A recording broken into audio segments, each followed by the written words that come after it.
I recently stumbled upon a website that allows you to calculate the total amount of natural muscle your body's able to hold. This isn't new or anything, I just have never seen or used one of these websites, so I was really interested when I did see this, and it's a fat-free mass index calculator. The idea is that you plug in some of your body measurements and it's based off of your frame size and based on averages. So of course there's some room for error, but my numbers I feel like are somewhat accurate to what my genetic potential could be. So I'm gonna show you guys how I did this. You can follow along with me and you guys can also do this on your own.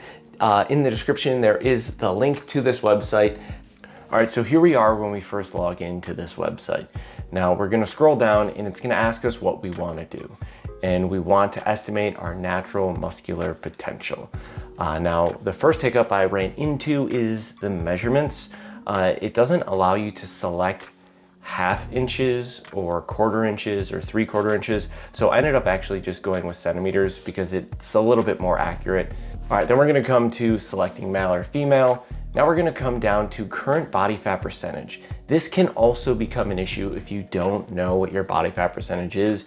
You might just have to guess. I do have a bioelectrical impedance, so I was able to get a number somewhat accurate, I think. It was 13.5%. I ended up rounding up to 14%. You can see here that I have somewhat defined abs, but not super defined. So I think 14% is a okay accurate number. And then it asks you your desired body fat percentage. I think 11 would be good. 10 would be great, but I don't want to be greedy, you know, 11% is good. We're gonna scroll down to height. Now I had to calculate this ahead of time. I'm 5'8", so that's roughly 173 centimeters. Now your weight, 163 pounds, is gonna be roughly 73 kilograms. Now this is where it asks you guys a little bit more about your overall structure. So it's gonna ask us what our wrist measurement is. So your wrist circumference. So my wrist circumference is 16 centimeters. And I actually have a pretty small frame overall. Now your ankle circumference, which is 20 centimeters. Now when it comes to torso measurements, it'd be really nice if you had someone else, but if you don't, unfortunately, you might just have to figure this out and kind of use your arms to hold this up. For me, that was 102 centimeters. Now we're looking at our biceps. That's gonna be flexed. So your flexed bicep, go ahead and type that in. So I'm 37 centimeters. And now forearm circumference, which is also flexed. Neck circumference is 39 centimeters.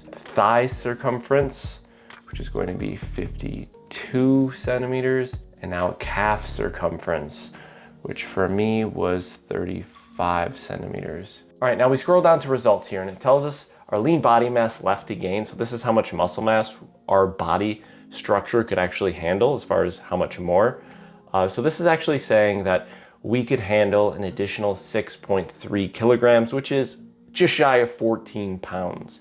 And it's also saying that we have about 1.7 kilograms to lose, which would be about 4 pounds, just shy of 4 pounds. And I think that may be accurate. If we take a look at the character that they gave me, there's a few areas that are overdeveloped. So it says the neck is overdeveloped. It says the thighs are underdeveloped. Calves, it actually highlights it in green, but it says underdeveloped. I think I definitely agree calves underdeveloped. I've always had small calves. It's always been a struggle.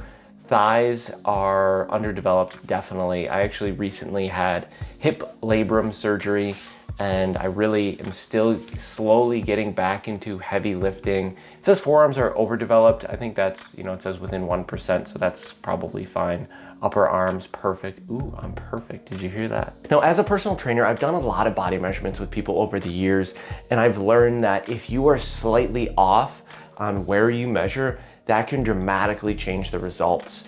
If you measure someone's thigh, for example, you can see here, if I measure 8 inches from the knee versus 5 inches from the knee, there's a pretty big difference in what the results actually show us. So you do have to take this with a grain of salt, but I do think this is somewhat accurate in being able to predict that I could hold more muscle mass and in the areas that I probably do need it the most, which would be my legs. And then I do feel like I'm always really awkwardly fitting into button-up shirts where I'm always struggling, where it's like choking me out a bit. So maybe saying the neck is slightly overdeveloped is accurate.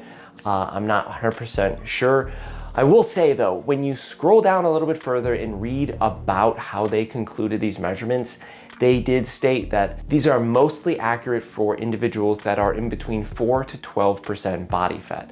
Now, I'm not far outside of that, so I do think that there's probably some validity in these numbers still. I think this is a fun tool to be able to use and mess around with and see where you fall in the grand scheme of things. Now, I'm not a bodybuilder, and I don't think I'd ever want to get to that bodybuilder status, but it is good to know that you know, maybe I need to ramp my workouts up and, you know, try to put on another 5 pounds of muscle. And knowing that this type of research into averages on this shows that I have that potential and I still could keep building muscle. So I hope you guys enjoyed this video. If you did, hit that like button, consider subscribing to the channel if you want more content. Love to hear your guys' thoughts in the comments. And yeah, YouTube thinks this video up here is best for you of my content. So give that a watch and let me know how you guys fared on this in the comments. Have a good day.